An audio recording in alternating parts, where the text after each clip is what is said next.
This news hour with the news, I'm Shifara Lako. Do stay with us. Prime Minister Abiy Ahmed hails the upcoming 6th general elections as key to addressing historical flops. The Premier underscores that the general election is a precious opportunity for Ethiopians to bring back queries of the public from street demonstrations to the parliament.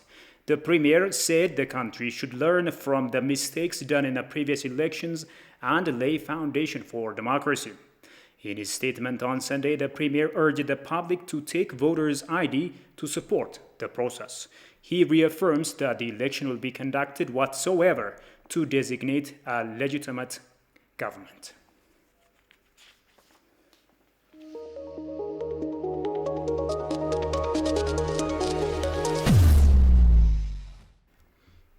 Now, Ethiopian diaspora residing in the western United States of America have contributed over $600,000 for the Grand Ethiopian Renaissance Dam over the past 9 months.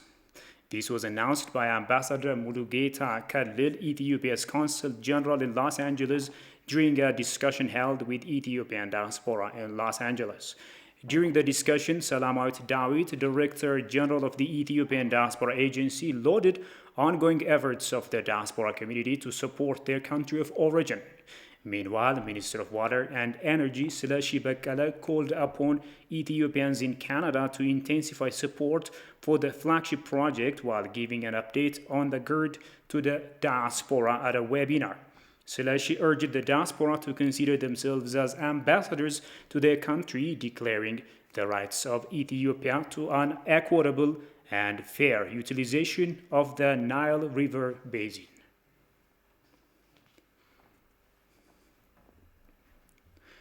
The Ethiopian Ministry of Foreign Affairs dubs UN Security latest report a recognition to Ethiopia's move. UNSC's acknowledgement on humanitarian assistance and related issues in Tigray and regional disputes, including the GERD, indicates Ethiopia's peace-loving principle. Santayo Tamrat reports. Spokesperson of Ministry of Foreign Affairs Dina Mufti mentioned the statement by the United Nations Security Council a complete disapproval to the wrong narratives on Ethiopia in relation to the law enforcement operation undertaken in Tigray region. Ambassador Dina dubbed UN security latest stance on Ethiopia as a big-time recognition for the country, where the nation is calling up the global partners to scale up their support to the humanitarian assistance needs in Tigray region. Well, this is a big-time recognition of the effort being undertaken by the Ethiopian government to deliver assistance to those affected because of the operation that has been undertaken to enforce law and order in that part of the country. It is in the meantime also disproves the rumors of the absence of any effort, the fake news about the negligence on the part of the Ethiopian government about this relief, about operations. And definitely it is a recognition to what Ethiopia is doing, and this is what we have been saying all along. This is what we have been telling the rest of the world all along. And the Ethiopian Ministry of Foreign Affairs, particularly other Ethiopian institutions, pertinent institutions, our embassies and missions abroad were trying to convey this message to the rest of the world. We were trying to impress on the rest of the world about Ethiopia's effort so as to boost relief assistance, though it looked in the past that it fell on the deaf ear. Though now the UN Security Council, the highest organ on this globe, the highest political organ of the globe, has given recognition to this effort and other efforts as well. The statement is a clear message to global media, activists and some governments that have been misrepresenting Ethiopia, the spokesperson said. This especially kindly advises those media outlets and activists who were wrongly misrepresenting Ethiopia and who is wrongly misrepresenting what has been going on by way of law enforcement.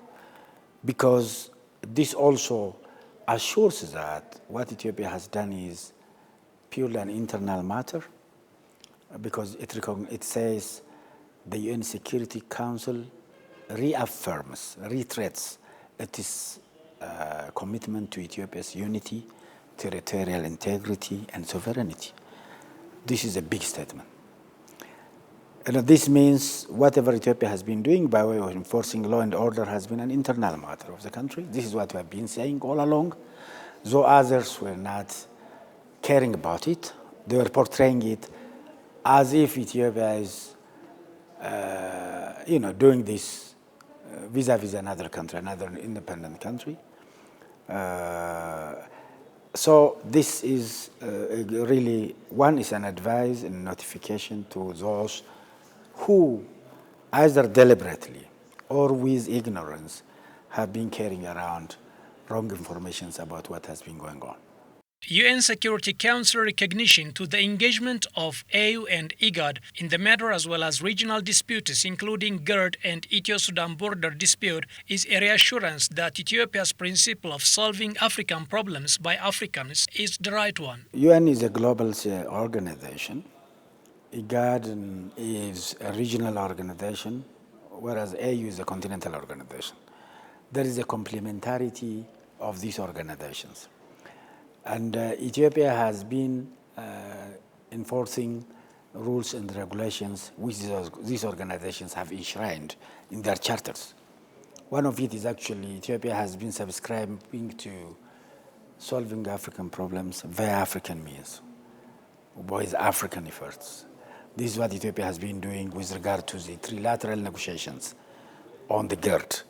This is also reassuring Ethiopia, strengthening Ethiopia's positions, and reiterating the rightness of the Ethiopian position with regard to the invoking African positions when it comes to trilateral issues, trilateral negotiations, because we are undertaking this under the auspices of the African Union, which is our continental body. Ambassador Dina also commended the country's diplomatic missions abroad for playing unprecedented role in helping the global community understand the reality on the ground in Ethiopia. The truth has vividly come out now.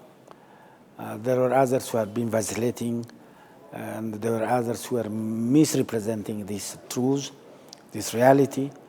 All it tells you is that Ethiopia's diplomatic effort has succeeded, and this is a kind of partial victory that we celebrate as Ethiopian citizens and diplomats particularly.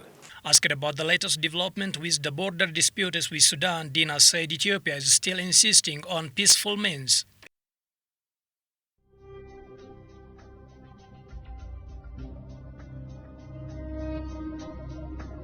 Ethiopia is the source of the Blue Nile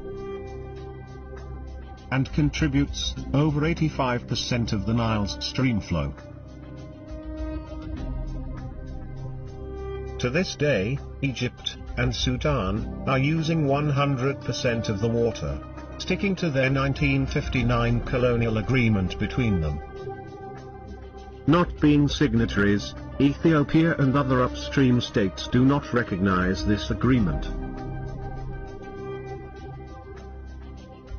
Ethiopia is at the eve of completing the Great Renaissance Dam.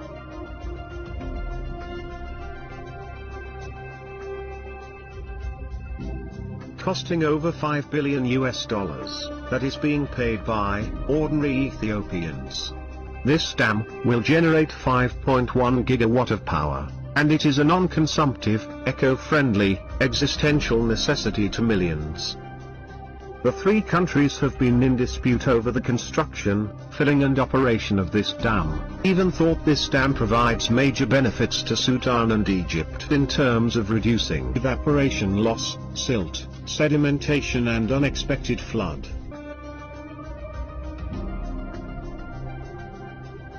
This dam is not just about generating power. It is a matter of survival for millions of Ethiopians who deserve a dignified life as their Egyptian counterparts.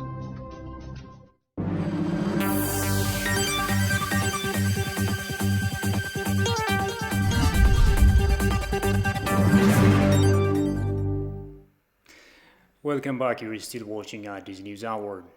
Strengthening civil society organizations is said to be imperative to realize the democratization process in Ethiopia. The remark was made by Consortium of Christian Relief and Development Association, one of the civil society organizations in the country. According to the executive director of the association, there is still a long way to go to raise societal awareness about the significance of a peaceful election. Goshumadso reports. Consortium of Christian Relief and Development Association is one of the active civil society organizations taking part in various activities in Ethiopia. The civil society organization is closely working with 176 NGOs in election and other development activities. In an exclusive interview with ETV, Executive Director of the association Nugusu Leggese said strengthening civil society organizations should get the emphasis in order to realize the democratization process in the country. Civil societies play a very important, prominent role in the democratization process, because civil society members are among the community, part of the community. They are also part of who create a bridge in between the community and the public or the government, for example, because they bring information from the public, or from the community to the public or to the government, from the government down to the community where they work, in the areas where they work. From that point of view, they have a very important role to play what democracy means. Commenting on the consciousness of the society about election, Nugusu said people's view is improving from time to time, though a lot remains to be done. Ethiopian people are very much conscious and aware of politics now, because of the loss of dynamics that's happening in the country because of politics. Lots of changes, as we know, after the Derg regime, the EPRDF regime, lots of things are going on. The election, of course, that was also there, although it was really a serious type of democratic election. People are more or less well aware of what is going on. It's not like in the old days. So it's very easy for us to go into the community and tell them, and they are very receptive also, because they saw the advantages also in one way or another when their constituency, elected constituency, become serving in their area.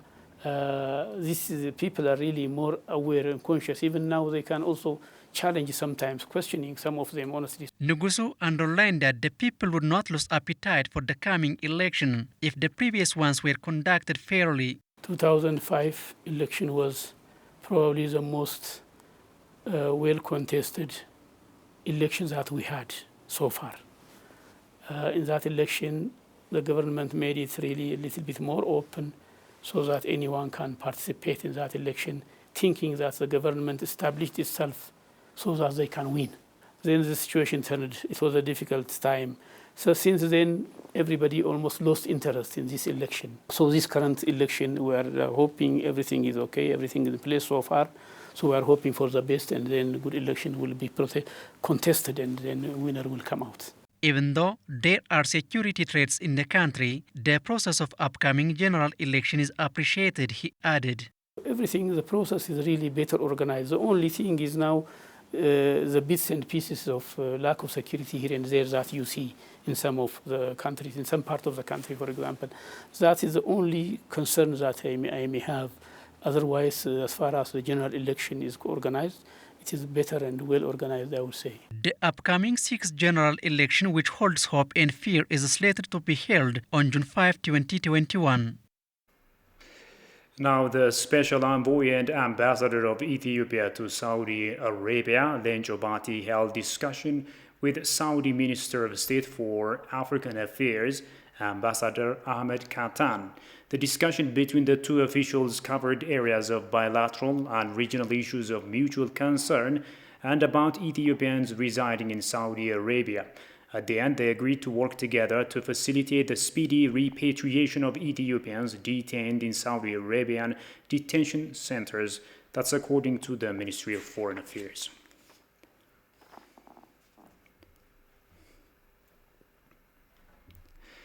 In another story, the Ministry of Health announces that Ethiopia has been exerting enormous efforts to eliminate malaria by 2030. Briefing the press in connection with the World Malaria Day yesterday, Health Minister Dr. Lia Tadesse said the country is striving to meet WHO's aspiration of zero malaria cases by 2030. She noted that the ministry prioritizes malaria elimination and prevention in its 10-year health sector plan. Currently, the country is working to eliminate the disease in 565 selected malaria-prone districts. According to her, the ministry has above all prepared a 5-year malaria prevention strategy from 2021 to 2025, and it has managed to secure $105.3 million from Global Fund to achieve the strategy. Dr. Lia stated that about 10 million people have been protected from malaria in the past 9 months by introducing preventive interventions. She further disclosed that malaria cases have declined from 1.5 million a year ago to 1.2 million.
Now moving on, the Ethiopian Minister of Agriculture, Umar Hussein, emphasizes the high significance of improving animal health in the country. He made the remark while inaugurating a veterinary drug manufacturing plant built by the National Veterinary Institute in Bishoftu town with 102 million birr. Daniel Kasaun has more. Ethiopia is well known for its huge number of animal resources, albeit of poor qualities, thereby getting less revenues. Against this backdrop, Agriculture Ministry is striving well to tackle the animal health problem in the country. The inaugurated veterinary drug manufacturing plant built by the National Veterinary Institute in Bishoftu town is expected to cover 15% veterinary demand of the country. During the inauguration ceremony, Agriculture Minister Omar Hussein said livestock resources of the country have been low due to animal diseases among other factors.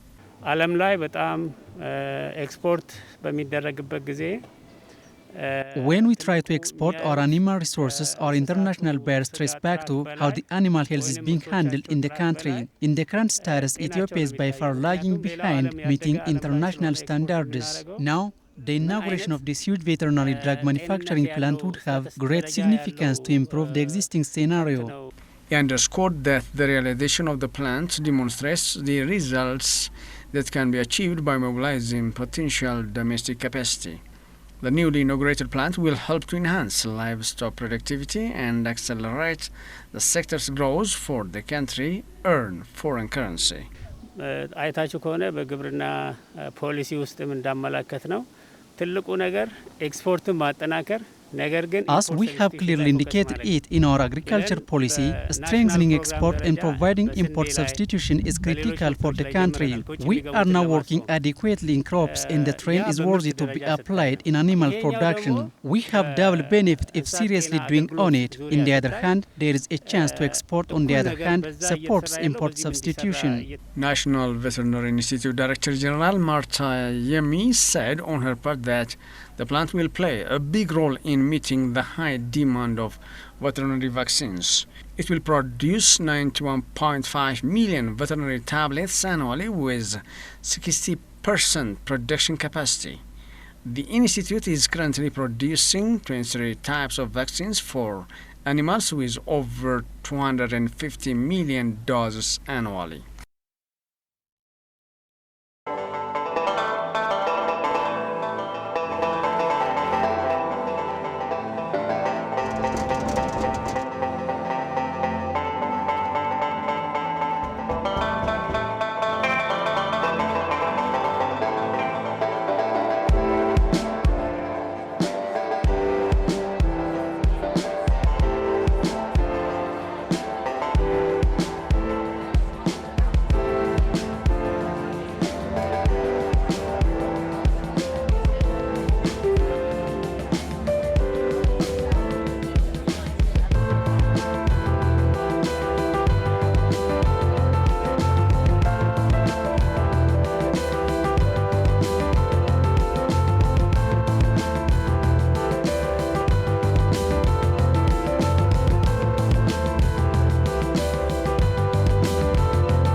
Here I am in the Kalahari Desert in South Africa. I'm actually in the Kalahari Frontier Park, which is in a remote part of Northern Cape. It's about as far into South Africa as you get. We're bordered on one side by Botswana and on the other side by Namibia. This is the most beautiful region.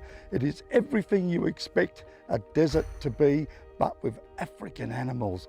And we've seen a hell of a lot. We've seen lions, we've seen giraffe, we've seen an abundance of springbok and oryx. Today I've been and I have visited a bushman's village. The bushmen were there in their native dress, explaining their way of life with us, and I can tell you it's quite a frugal way of life.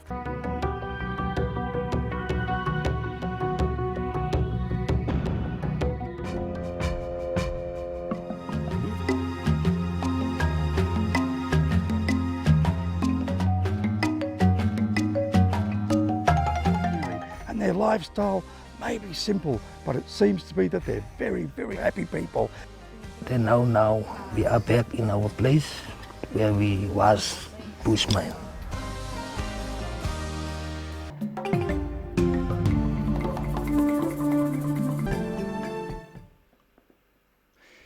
Now in our continental news, the AU Peace and Security Committee